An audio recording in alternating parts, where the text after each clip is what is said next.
নমস্কার, আপনাদের সবাইকে স্বাগত। দেখছেন হাই নিউজ। আমি পার্থ বন্দ্যোপাধ্যায় স্বাগত জানাচ্ছি আজ সন্ধ্যার হাই টক অনুষ্ঠানে। আর কয়েক ঘন্টা মাত্র বাকি, তারপর আগামীকাল থেকেই বিএলও অর্থাৎ বুথ লেভেল অফিসাররা বাড়ি বাড়ি পৌঁছবেন ভোটারদের হাতে ফর্ম পৌঁছে দিতে। এখন এই ফর্ম পৌঁছানোর বিষয়টি কিন্তু খুব সাধারণ, খুব ইজি প্রসেস নয়, অন্তত আমার তাই মনে হচ্ছে। তার কারণ এটা ওই ফর্ম ছাপিয়ে নিয়ে হ্যান্ডবিল বিলোনোর মতো ফর্ম বিলিয়ে দেওয়া নয়।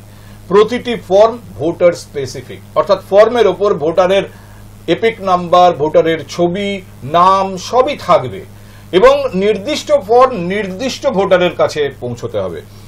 এই টেবিলে আমি এর আগেও আলোচনা করেছি, যেভাবে এবারে এসআইআর হচ্ছে বিষয়টি কিন্তু অনেক দিক থেকে জটিল। যেটা আপাত দৃষ্টিতে মনে হচ্ছে আমরা ভোটারদের দৃষ্টিভঙ্গিতে দেখছি কারোর নাম 2002-তে নেই, তার কাছে অমুক পেপার নেই, তমুক পেপার নেই, এটা হচ্ছে ভোটারদের দিক থেকে দেখা। কিন্তু যদি আমরা নির্বাচন কমিশনের দিক থেকে দেখি, সেখানেও জটিলতার শেষ নেই। এবং সব থেকে বড় কথা, এত জটিল একটা বিষয় যত এটার গভীরে আমরা ঢুকবো, অর্থাৎ প্রসেস অন হয়ে গেলে প্র্যাকটিক্যালি ব্যাপারটা করার সময় এমন এমন ছোট ছোট বিষয় সামনে আসবে। আমি জানি না নির্বাচন কমিশনের সাংবাদিক সম্মেলনে অন্তত স্পষ্ট নয় যে সেগুলোকে কিভাবে মোকাবিলা করা হবে। ধরুন দুটি ফর্ম, প্রতিটি ভোটারের জন্য দুটি ফর্ম, একটি ফিল আপ করে তিনি নিজের কাছে রাখবেন, একটি নিয়ে যাবেন বিএলও।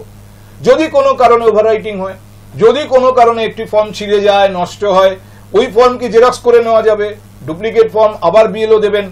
আমি জানি না, এগুলো সবই যত সময় এগোবে, যত প্রসেস এগোবে, তত আস্তে আস্তে স্পষ্ট হবে। কিন্তু সব থেকে বড় যে জটিলতা তা হলো এসআইআর এবং তার সঙ্গে নাকি এনআরসি জড়িয়ে সেই আতঙ্কে মানুষের মৃত্যু, তাই নিয়ে বিজেপি বিরোধী রাজনৈতিক দলগুলির বক্তব্য। আর যে দুজন অতিথি আমাদের সঙ্গে রয়েছেন, এক এক করে আপনাদের সঙ্গে আলাপ করিয়ে দিই। আমার বাঁ দিকে রয়েছেন বিজেপির সমর্থনে নীলাদ্রি বন্দ্যোপাধ্যায় এবং ডান দিকে তৃণমূল কংগ্রেস অর্থাৎ রাজ্যের শাসক দলের সমর্থনে আজ রয়েছেন পার্থ সারথী গুহ। আমি জাস্ট একদম শুরুতে একবার আপনাদের মনে করিয়ে দিই যে মৃত্যুর ঘটনা বারবার রাজনৈতিক তরজার অংশ হচ্ছে এবং এসআইআর এর সঙ্গে এনআরসি কে জুড়ে বিষয়টিকে সামনে রাখা হচ্ছে তৃণমূল কংগ্রেসের তরফে।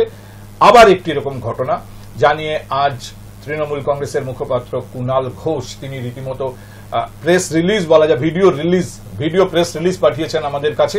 সেখানে অভিযোগ করেছেন ডানকুনিতে এক বৃদ্ধা, তার বছর 60 বয়স, তার মৃত্যু হয়েছে। তিনি আতঙ্কে এবং অবসাদে ভুগছিলেন এসআইআর নিয়ে। আমি শুরুতে একটু দেখাই, অর্থাৎ কুণাল ঘোষের মুখে আপনাদের শোনাই কি অভিযোগ তৃণমূলের। অভিযোগ, হাসিনা বেগম 60 বছর বয়স, তিনি এই এসআইআর জনিত চাপ সহ্য করতে না পেরে উদ্বেগে চিন্তায় অসুস্থ হয়ে পড়েন এবং একটি ম্যাসিভ কার্ডিয়াক অ্যারেস্টে তার জীবনাবসান হয়। অভিযোগ যে তিনি ডানকুনি মিউনিসিপ্যালিটির 13 নম্বর ওয়ার্ডের বাসিন্দা ছিলেন, এখন 20 নম্বর ওয়ার্ডে তার মেয়ের সঙ্গে থাকছিলেন এবং দিন 3-4 আগেই সেখানে একটি বৈঠক হয়, এসব আলোচনা ছিল। তার পরিবারও বলছেন 2002 সালের যে ভোটার লিস্ট তাতে তার নাম কোনো কারণে ছিল না। তারপর থেকেই তিনি মানসিক চাপ, উদ্বেগে ছিলেন। তিনি এখানকার বাসিন্দা, দীর্ঘদিনের বাসিন্দা, সপরিবারের বাসিন্দা, কিন্তু এই চাপটা তিনি নিতে পারেননি, বারবার অসুস্থ হয়ে যাচ্ছিলেন, চাপজনিত অসুস্থ। এরপর ম্যাসিভ কার্ডিয়াক অ্যারেস্ট হয়, হসপিটালে নিয়ে গেলে দেখা যায় তিনি মৃত। ফলে এই এসআইআর যে প্যানিক বিজেপি তৈরি করেছে, অর্থাৎ ধরে বার করে দেবো, নাম কেটে দেবো, বাংলাদেশে পাঠিয়ে দেব, এই চাপটা সাধারণ মানুষ আতঙ্কিত হয়ে যাচ্ছেন। কেউ আত্মহত্যা করেছেন, কেউ আত্মহত্যার চেষ্টা করেছেন, কেউ উদ্বেগজনিত চাপে অসুস্থ হয়ে হৃদরোগে আক্রান্ত হচ্ছেন। আমরা এর পূর্ণাঙ্গ সমস্ত রকম তথ্য সন্ধান করছি এবং এই যে বিপজ্জনক দিকে আমজনতাকে ঠেলে দিয়েছে ভারতীয় জনতা পার্টি এবং তাদের দ্বারা প্রভাবিত জাতীয় নির্বাচন কমিশন, আমরা এই প্রক্রিয়া, এই আতঙ্ক সৃষ্টির, এই উদ্দেশ্য প্রণোদিত রাজনৈতিক চক্রান্তের তীব্র নিন্দা এবং বিরোধিতা করছি। আমি নীলাদ্রিবাবু আপনাকে দিয়ে শুরু করি, কারণ প্রাথমিকভাবে যদিও বিজেপির দিকেই আঙুল তুলেছিলেন কুণাল ঘোষ, কিন্তু বক্তব্যের শেষ দিকে কিন্তু বিজেপি এবং তাদের মদতপুষ্ট নির্বাচন কমিশন বলে নির্বাচন কমিশনকেও কাঠগড়ায় তুলেছেন। তা ওনার বক্তব্য ওনার মনে হয়েছে উনি রেখেছেন তৃণমূলের মুখপাত্র, আমার তো কিছু বলার নেই। আপনি আমায় বিজেপির সমর্থনে বললেন, আমি ঠিক বিজেপির সমর্থক নই, আমি একজন জাতীয়তাবাদী মানুষ। আপনি এসআইআর সমর্থক? আমি এসআইআর কে সমর্থন করি দেশের স্বার্থে, দেশের সার্বভৌমত্বের স্বার্থে, দেশের নিরাপত্তার স্বার্থে। কেন করি? এসআইআর নতুন কিছু নয়, 2002 সালেও এসআইআর হয়েছে, সেই সময় শাসক দল ছিল বামফ্রন্ট। বামফ্রন্ট কি কখনো এসআইআর এর বিরোধিতা করেছে বলে শোনা গেছে? উল্টে 2004-এর নির্বাচনে দেখা গেছিল 42টার মধ্যে 35টা আসন বামফ্রন্ট পেয়েছে, আর মাত্র একটা আসন প্রধান বিরোধী দল তৃণমূল কংগ্রেস পেয়েছিল।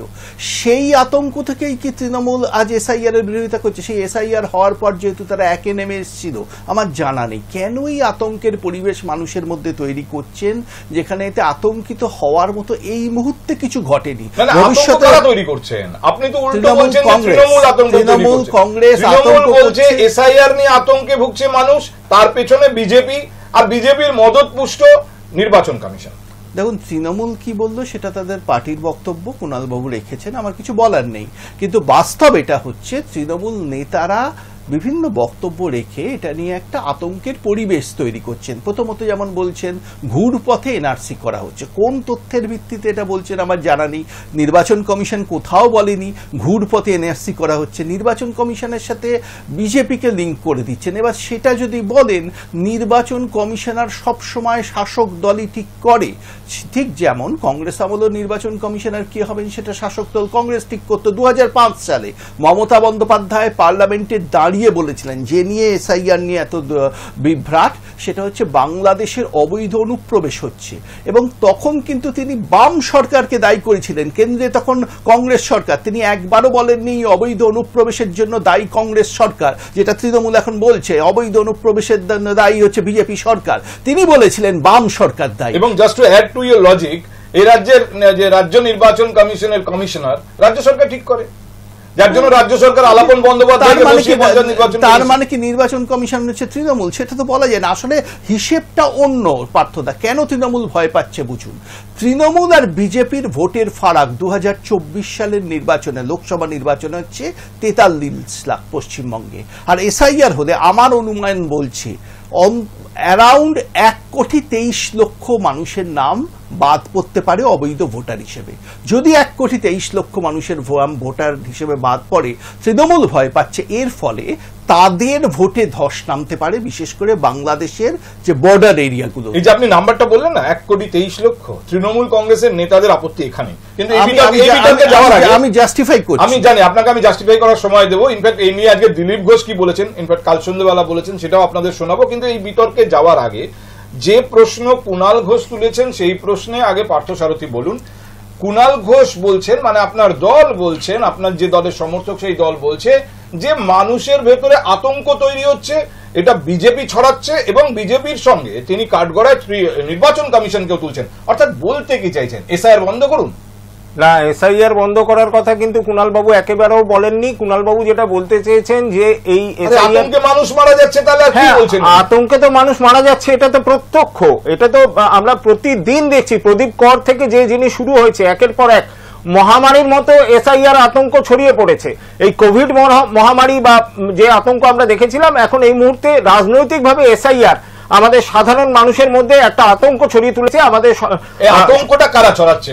একটু আগে নীলাদ্রিবাবু বললেন আতঙ্ক ছড়াচ্ছে কেন্দ্রীয় সরকার, বিজেপি এবং তাদের মদতপুষ্ট জাতীয় নির্বাচন কমিশন, এবং তাদের তারা ধমকাচ্ছে, চমকাচ্ছে, যে মানুষকে বোঝানো হচ্ছে যে বাংলাদেশে পাঠিয়ে দেবো। এর আগেও আমরা দেখেছি বাংলাদেশে পাঠিয়ে দিয়েছে একজন ব্যক্তি, মহিলাকে, তাকে আবার বাংলাদেশ সরকার ভারত সরকার তাকে ফিরিয়ে আনতে বাধ্য হয়েছে। এই যে তাদের মনে একটা ভয় ঢুকিয়ে দেওয়া হয়েছে। Different process. না, বাংলাদেশি মনে করে তার কাছে ভারতীয় কাগজপত্র না পাওয়া যায়, এসআইআর না দেখা গেছে তিনি ভারতীয়। এইভাবে যে আতঙ্ক দেখা গেছে তাকে ফিরিয়ে নিয়েছে। না, এটা কি মগের মুলুক নাকি যে তারা যা আসলে এসআইআর লিংক করছেন কেন আপনি? ওই এসআইআর লিংক করছি না। How SIR is related to this? BJP একটা পরোক্ষভাবে ছড়িয়ে দিয়েছে সাধারণ মানুষের মধ্যে, যে কারণে আতঙ্ক ছড়িয়েছে যে ঘর বাড়ি ভিটে ছেড়ে আমাদের বাংলাদেশে বা অন্য কোথাও চলে যেতে হতে পারে। যে আমার ধরুন প্রচুর মানুষের, এই যে সাম্প্রতিক উত্তরবঙ্গে বন্যা হলো, প্রচুর মানুষের অনেক ডকুমেন্ট, কত কি ডকুমেন্ট ভেসে গেছে আপনি জানেন বা আমি জানি, আমরা কেউ খোঁজ খবর রাখিনি। কত মানুষ গ্রামের প্রত্যন্ত অঞ্চলে থাকে, তাদের কাছে কি অত ডকুমেন্ট থাকা সম্ভব? এবং এই যে বলছে যে এত ডকুমেন্ট, আমার কথা হচ্ছে এগুলো তো সবই হাইপোথেটিক্যাল।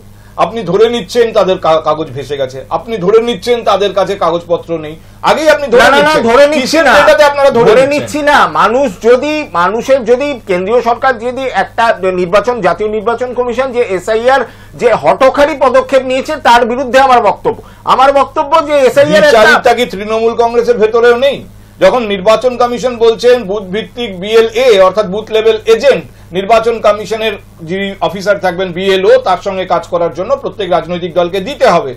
আপনারা তো মুখ বুঝে বিএলএ দিচ্ছেন, আপনারা তো এসআইআর করতে নির্বাচন কমিশনের কাছে যা যা দল হিসেবে আপনাদের প্রোভাইড করার কথা প্রোভাইড করছেন, আর এদিকে বলছেন নির্বাচন কমিশন। কংগ্রেস তিনবার মানুষের আশীর্বাদ নিয়ে, বাংলার মা মাটি মানুষের আশীর্বাদ নিয়ে, নিরঙ্কুশ সংখ্যাগরিষ্ঠতা নিয়ে মমতা বন্দ্যোপাধ্যায় রাজ্যে সরকার করেছেন এবং গণতন্ত্রের প্রতি তিনি দায়বদ্ধ, রাজ্যের 10 কোটি মানুষের প্রতি তিনি দায়বদ্ধ, তাদের জন্য তিনি সর্বতভাবে চেষ্টা করবেন। আমার প্রশ্নের উত্তর কি এটা?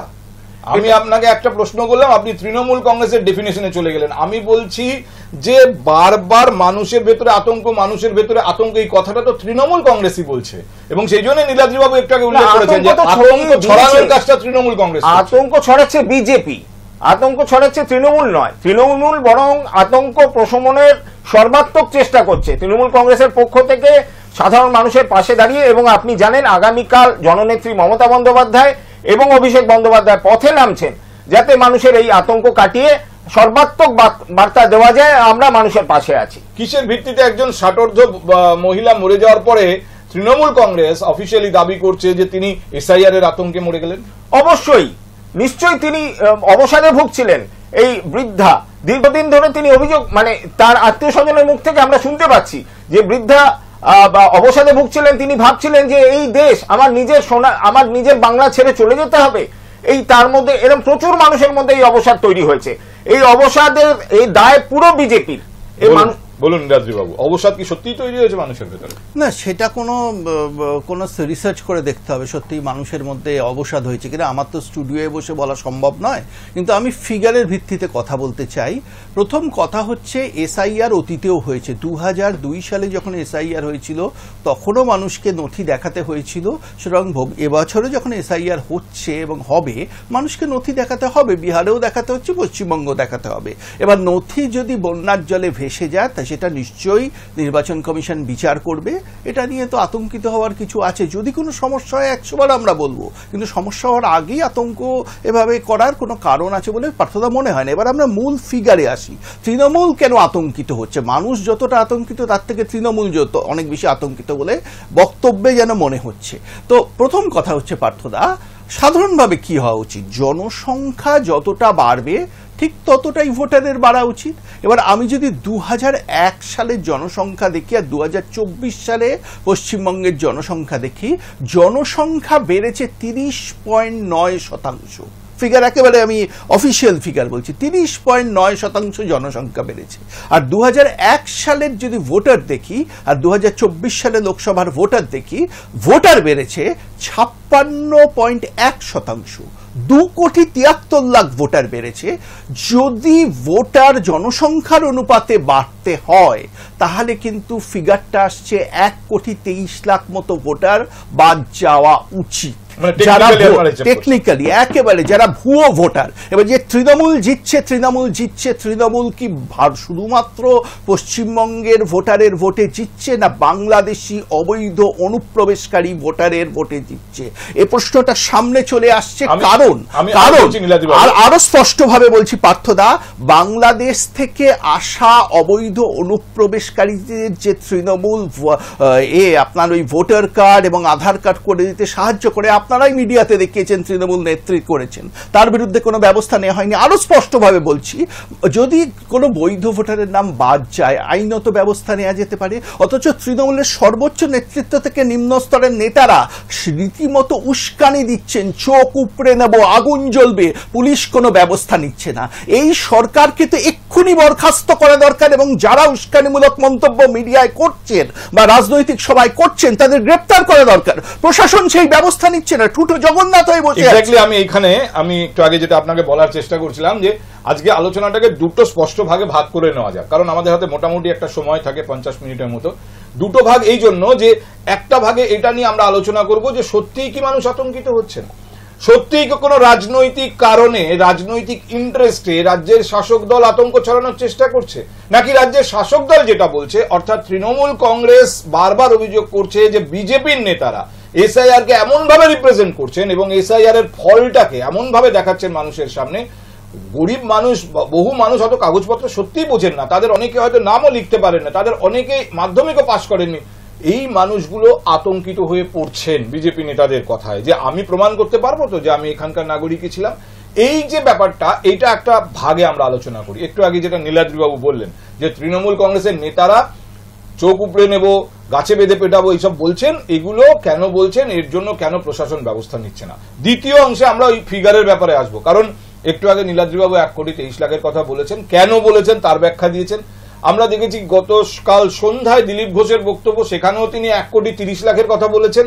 আর তৃণমূল কংগ্রেসের আপত্তি ওখানেই যে এই ফিগার আসছে কোত্থেকে, তাহলে পুরো ব্যাপারটা পূর্ব পরিকল্পিত, হিসেব করেই হচ্ছে। আমরা এটা সেকেন্ড হাফে আলোচনা করব। আসুন নীলাদ্রিবাবু যে অভিযোগ করেছেন সেই অভিযোগ প্রসঙ্গে আমি আবার পার্থর কাছে যাই। পার্থ, চোখ উপড়ে ফেলুন, বিজেপি নেতাদের আমরা দেখে নেব, একটা লোককে বাদ দিয়ে দেখুন, চামড়া গুটিয়ে দেবো, এই সমস্ত কথা কেন বলছে তৃণমূল কংগ্রেস? এবং সর্বোচ্চ স্তরের নেতা অভিষেক বন্দ্যোপাধ্যায় বলছেন এলাকায় যদি বিজেপির নেতারা আসে বেঁধে রাখুন ল্যাম্পপোস্টে। বিজেপি নেতারা তো কোনো কাজই করে না। আমফান থেকে কোভিড আমরা বিভিন্ন সময় এই 14 বছর ধরে মমতা বন্দ্যোপাধ্যায়ের শাসনে আমরা দেখেছি এরা উড়ে এসে জুড়ে বসে। শুধুমাত্র ভোটের সময় বিজেপি নেতাদের দেখা যায়। আপনাকে তৃণমূল কংগ্রেসের নেতাদের ব্যবহার নিয়ে বলতে বলেছি, বক্তব্য নিয়ে বলতে বলেছি, বিজেপি নেতাদের বিশ্লেষণ করতে বলেছি। তৃণমূল কংগ্রেসের নেতারা কেন এভাবে আইন হাতে নেওয়ার কথা বলছে? তৃণমূল কংগ্রেসের নেতারা এইভাবে বলেননি, ব্যাপারটা বলতে চেয়েছেন যে যারা অকর্মণ্য, যারা কোনো রকম ভাবে মানুষের পাশে থাকে না, তাদের জনবিচ্ছিন্ন করে রাখার কথাই বলা হয়েছে তৃণমূল কংগ্রেসের পক্ষ থেকে। তার জন্য ল্যাম্পপোস্টে বেঁধে রাখতে হবে। ল্যাম্পপোস্টে বেঁধে না, এটা ল্যাম্পপোস্ট অভিষেক বলেছেন, আমি নিজে শুনেছি। হ্যাঁ, ল্যাম্পপোস্টে বেঁধে রাখার কথা উনি যেটা বলেছেন সর্বভারতীয় গায়ে হাত দেবেন না, গায়ে হাত তুলবেন। হ্যাঁ, সর্বভারতীয় সাধারণ সম্পাদক ওনাদের উচিত শিক্ষা দেওয়ার কথা বলেছেন। বিজেপি নেতারা যে বড় বড় কথা বলছেন, 1 কোটি, কেউ বলছেন 1,20,00,000, কেউ বলছেন 1,30,00,000, আবার শুভেন্দু অধিকারী বলেছেন 1 কোটি না। ধরে নিলাম বিজেপি নেতারা খুব অন্যায়। একটা কথা শুনুন, কিন্তু এই কথা বলে যে গাছে বেঁধে রাখুন, চোখ উপড়ে নিন, তৃণমূল কংগ্রেস নেতারা কি ভালো কাজ করছে? শুভেন্দু অধিকারী যে কথা বলেছেন 1 কোটি নাকি রোহিঙ্গা ঢুকেছে, তাই এই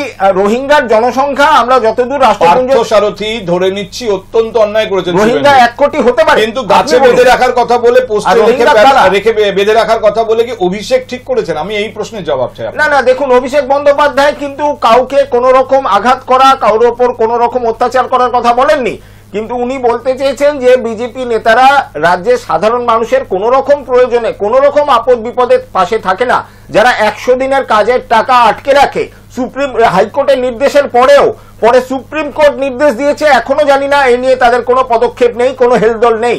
যারা আবার আমি আপনাকে দিলীপ ঘোষের একটা বক্তব্য শোনাই। এই যে মৃত্যু, তৃণমূল কংগ্রেস আজকেও বলেছেন ডানকুনিতে একজন বৃদ্ধার মৃত্যু হয়েছে এবং তিনিও এসআইআর আতঙ্কে মারা গেছেন। এই মৃত্যু নিয়ে দিলীপ ঘোষের কটাক্ষ। দিলীপ ঘোষ যেটা বলতে চেয়েছেন মূলত যে তৃণমূল কংগ্রেস মৃতদেহ খুঁজে বেড়াচ্ছে, কেউ মারা গেলেই ঠিক করা হচ্ছে যে একে এসআইআর এর কারণে মারা গেছে, এইভাবে প্রেজেন্ট করা হবে। আমি একদম দিলীপ ঘোষের মুখে আপনাদের শোনাবো তিনি কি বলেছেন, জনসভায় দাঁড়িয়ে বলেছেন, শুনুন।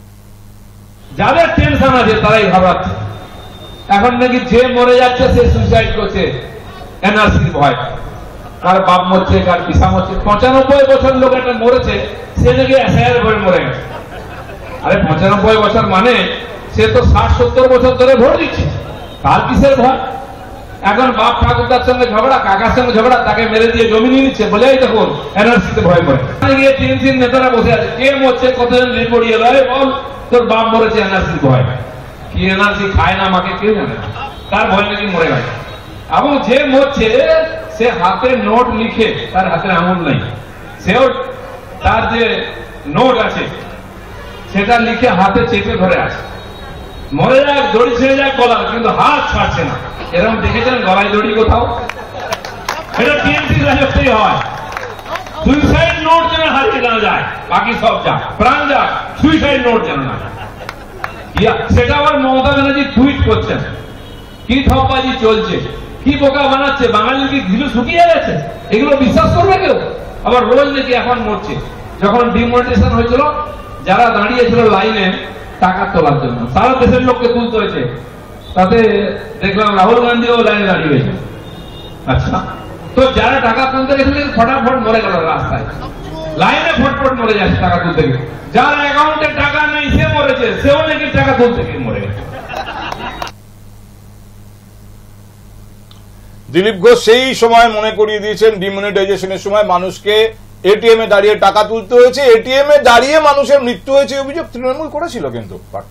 ঠিক সেই নাটকই এখনো চলছে, এই কটাক্ষই করেছেন দিলীপ। না না, নাটক নয়, এটিএম এ লাইনে দাঁড়িয়ে প্রচুর মানুষ অসুস্থ হয়েছেন, বৃদ্ধ বৃদ্ধারা, এই একই ছবি আমরা, অসুস্থ হয়েছেন, তাদের মৃত্যু হয়েছে, সেই একই ঘটনা, একই ছবি আমরা দেখতে পাচ্ছি এসআইআর আতঙ্ককে কেন্দ্র করে। আর দিলীপ বাবু যেটা বলছেন, দেখুন দিলীপ বাবু নতুন করে অক্সিজেন পাচ্ছেন, ওনাদের দলের মধ্যে বিজেপি এবং আরএসএস এর মধ্যে যে দ্বন্দ্ব চলছে তার ফসল হচ্ছে, একদিকে শুভেন্দু অধিকারী হম্বিতম্বি করছেন, একদিকে দিলীপ বাবুরা হম্বিতম্বি করছেন। দিলীপ বাবুকে দেখে মনে হচ্ছে যেন তেরে ফুড়ে ফর্মে ব্যাট করছেন, মানে সেকেন্ড ইনিংস খেলতে নেমেছেন, কারণ দিলীপ বাবু নিজেই চাপে আছেন দলের মধ্যে। কয়েকদিন আগে শুনছিলাম যে প্রধানমন্ত্রীর মিটিং এ উনি আমন্ত্রণ পাননি, বা আপনি দিলীপ বাবুর বিশ্লেষণে চলে না, দিলীপ বাবু তুলেছেন যে তৃণমূল কংগ্রেস এই মুহূর্তে ডেড বডি খুঁজে বেড়াচ্ছে এবং ডেড বডি পেলেই তাকে এসআইআর এর কারণে মৃত্যু বলে দেখানো। আমি বলছি দিলীপ ঘোষ নিজে মৃত সঞ্জীবনী সুধা খুঁজে বেড়াচ্ছিলেন, খুব সম্ভবত কিছু একটা পেয়েছেন, ওই জন্য দিলীপ বাবু হঠাৎ করে চাঙ্গা হয়ে উঠেছে। না, দিলীপ বাবু চাঙ্গা হয়েছেন কিনা আমার বলা সম্ভব নয়, আমার অনেকদিন যোগাযোগ নেই দিলীপদার সাথে, কিন্তু কথা হচ্ছে যে ডিমনিটাইজেশনের কথা আপনারা বলছিলেন, মানুষ লাইনে দাঁড়িয়েছিল, মারা গেছিল, সেই ডিমনিটাইজেশন হয়েছিল কোন সালে? 2016 সালে, 16-17 সালে। তারপরে বড় নির্বাচন কি হয়েছিল 2019-এ, সেই নির্বাচনে বিজেপির আসন পশ্চিমবঙ্গে 2 থেকে 18 হয়েছিল, আর তৃণমূলের আসন 34 থেকে 22-এ নেমে এসেছিল। সুতরাং মানুষ বোধহয় খুশি ছিল কিছুটা ডিমনিটাইজেশন নিয়ে, নালে এই ধরনের একটা পট পরিবর্তন যেটা বিজেপি ধরে রাখতে পারেনি 2024-এ, সেই ডিমনিটাইজেশনের পর হতো না। স্বয়ং যে ন্যারেটিভগুলো সেট করা হয় আর বাস্তবটা কি, এর মধ্যে অনেক সময় ফারাক থাকে, এই ফারাকটাকেই তৃণমূল সম্ভবত ভয় পাচ্ছে।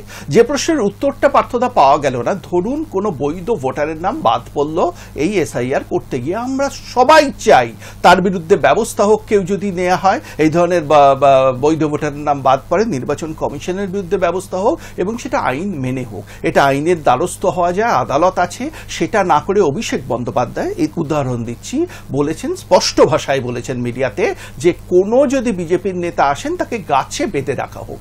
এই বক্তব্য রাখার পর অভিষেক বন্দ্যোপাধ্যায়কে গ্রেপ্তার করা হলো না কেন? এটা তো সরাসরি প্ররোচনা। এই প্ররোচনামূলক বক্তব্য রাখার অধিকার তাকে কি ভারতবর্ষের আইন দিয়েছে? এবং সেই প্ররোচনা শুধু অভিষেক বন্দ্যোপাধ্যায় করেননি, সমস্ত বিভিন্ন নেতা, বিভিন্ন স্তরের তৃণমূল নেতা এই ধরনের প্ররোচনা দিয়ে চলছেন। কাল যদি বিএলওরা আক্রান্ত হন, তার দায় কিন্তু অভিষেক বন্দ্যোপাধ্যায় এবং যে তৃণমূল নেতারা প্ররোচনা দিয়েছেন, আমি মমতা বন্দ্যোপাধ্যায়ের কথা বলছি না, তাদের এই দায় নিতে হবে। এবং তখন যদি প্রশাসন ব্যবস্থা না নেয়, তাহলে কিন্তু হয়তো রাজ্যপালকে ভাবতে হবে পশ্চিমবঙ্গে রাষ্ট্রপতি শাসন করে এসআইআর করা উচিত কিনা। এই দিকে পশ্চিমবঙ্গকে তৃণমূল কংগ্রেস কি ঠেলে দিচ্ছে, এই প্রশ্নটা উঠেই যাচ্ছে। এবং বিএলওরা যে আক্রান্ত হতে পারেন এই সম্ভাবনার কথা আপনার মনে হচ্ছে? বিএলওরা কিন্তু কোনো রাজনৈতিক দলের প্রতিনিধি নন, এবং উল্লেখ করতে হবে এখানে যে অভিষেক বন্দ্যোপাধ্যায় কোনো নির্বাচন কমিশনের অফিসারের গায়ে হাত দেওয়া বেঁধে রাখার কথা একবারও বলেননি, তিনি বিজেপির নেতাদের কথা বলেছেন। কিন্তু আপনি আশঙ্কা করছেন যে বাবু যত বলে পারিষদ দলে বলে তার শতগুণ, ফলে এইরকম কোনো কিছু যদি অভিষেক বন্দ্যোপাধ্যায় বলেন, লোয়ার লেভেলে বিএলএরও আক্রান্ত হতে পারেন। নীলাদ্রিবাবু 100 বার উনি তো কার্যত নির্বাচন কমিশনকে বিজেপির এজেন্ট বলছেন। অভিষেক বন্দ্যোপাধ্যায় বলেছেন বিজেপি নেতাদের বেঁধে রাখার কথা। এটা তিনি বলতে পারেন কি কোনো গণতান্ত্রিক ব্যবস্থা এবং প্রশাসনকে এরপরও তার বিরুদ্ধে ব্যবস্থা না নিতে পারে? সে প্রশ্নটা বোধহয় আগে করা উচিত। এরপর ব্যবস্থা না নেওয়ার পর রাজ্য পুলিশের ডিজি রাজীব কুমার, তার বিরুদ্ধে কি কেন্দ্রীয় সরকার ব্যবস্থা নিতে পারে, এ প্রশ্নটাও আসা উচিত। কিন্তু যদি ইলেকশন কমিশন বিজেপির এজেন্ট টিএমসি ন্যারেটিভ বলছি হয়, তাহলে যদি বিএলওরা আক্রান্ত হয় কালকে, তার দায় অভিষেক বাবু নেবেন তো? তাহলে তার বিরুদ্ধে ব্যবস্থা নেওয়া হবে তো? প্ররোচনা ছড়ানোর দায় বা তৃণমূলের হয়ে যারা স্টুডিওয়ে বসে এবং রাত মাঠে ঘাটে প্ররোচনা চালাচ্ছেন তাদের প্রত্যেকের বিরুদ্ধে আইনত ব্যবস্থা নেওয়া হবে তো? যদি না নেওয়া হয় তাহলে কিন্তু পশ্চিমবঙ্গ ধীরে ধীরে রাষ্ট্রপতি শাসনের দিকে যাবে, এবং যখন রাষ্ট্রপতি শাসন হবে তখন হাত করা পড়বে তাদের হাতে যারা আইন হাতে তুলে নেওয়ার জন্য প্রচারণা দিচ্ছে। বলুন পার্থ, আপনার বক্তব্য শুনে একটা বিরতি নেব। দেখুন, ওনারা রাষ্ট্রপতি শাসনের কথা কারা বলে? যারা সোজা পথে ভোটে জিততে পারছে না, তারা ভাবছে এই রাজ্যটা যেভাবে হোক আমাদের দখল করতে হবে। আরএসএস এর নাকি আরএসএস এর শতবর্ষ চলছে, সেই জন্য ওদের একটা এজেন্ডা আছে, আমরা শোনা যাচ্ছে গোপন এজেন্ডা, পশ্চিমবঙ্গ দখল করতে হবে। এবার আরএসএস কি ভাবছে এবং কারণ আমি আরএসএস এর কথা উল্লেখ করতেই হচ্ছে, কারণ আরএসএস হচ্ছে বিজেপির মাদার বলেই আমরা জানি, এবং আরএসএস এর এজেন্ডা বাস্তবায়িত করতে ওরা সোজা পথে কিছু করতে পারছে না, ওরা পেছনের রাস্তা দিয়ে যে কথা বলেছেন নীলাদ্রি বাবু তার প্রেক্ষিতে বলুন, যদি বিএলওরা আক্রান্ত হয় এই সম্ভাবনা আক্রান্ত হবে কেন? বিএলওদের সব রকম সুরক্ষা দেওয়ার ব্যবস্থা রাজ্য সরকার করবে, বিএলওদের আক্রান্ত হওয়ার কোন রকম সম্ভাবনা নেই। ওনারা যেটা ভাবছেন, অভিষেক বলছেন যে বিজেপির নেতারা আসলে বেঁধে রাখুন, আর কুণাল ঘোষ বলছেন যে বিজেপির এজেন্ট হচ্ছে নির্বাচন কমিশন, বিএলওরা নির্বাচন কমিশনের অফিসার। দেখুন, জ্ঞানেশ কুমার সম্পর্কে তো অভিযোগ আছেই। জ্ঞানেশ কুমার, তাহলে বিএলওরা নিরাপদ আমরা ভাববো কি করে? না বিএলওদের যদি বিজেপির লোক বলে ধরে নেওয়া হয়, একেবারেই নয়। এই রাজ্যের ঐতিহ্য মেনে পশ্চিমবঙ্গে মমতা বন্দ্যোপাধ্যায় বিগত 14 বছর ধরে মামাটি মানুষের সরকার চলছে, গণতান্ত্রিক পদ্ধতিতে চলছে। সেই সরকার তার ঐতিহ্য মেনে কখনোই বিএলওদের ওপর কোন রকম, যদি কারো ওপর কোন রকম অত্যাচার হয় তাহলে আপনারা প্রশ্ন তুলতে পারেন, কখনোই হবে না। বেশ, আমরা একটা ছোট্ট বিজ্ঞাপন বিরতি নিয়ে ফিরি এবং এরপরে ওই বিষয়টাকে আলোচনায় তুলতে হবে যে এই ফিগার কোথা থেকে আসছে বিজেপির হাতে। তবে নীলাদ্রি বাবু 1,23,00,000 যে হিসেব দিয়েছিলেন সেটার পিছনে যুক্তিটা কি সেটা তিনি অলরেডি একবার বলেছেন। দরকার হলে আমার আরেকবার শুনবো আরেকটু বিস্তারিত, একটা ছোট্ট বিজ্ঞাপন বিরতির পর।